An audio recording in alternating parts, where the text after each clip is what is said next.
Hello everybody. Today we're going to talk about the step-by-step guide on the Sony WH-1000XM5. Now, step 1, turning on the headset. Press and hold the power button for about 2 seconds until the indicator flashes. The headset enters pairing mode automatically when you turn on the headset for the first time after purchase. Step number 2, establish a Bluetooth connection.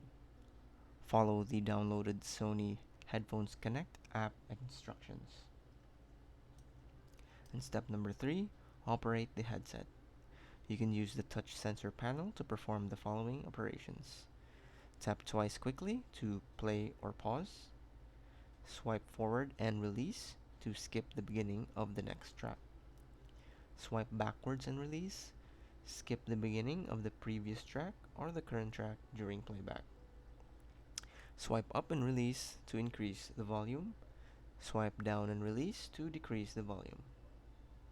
For more details on operations, refer to the controlling the audio device Bluetooth connection. That's it. Thanks for watching.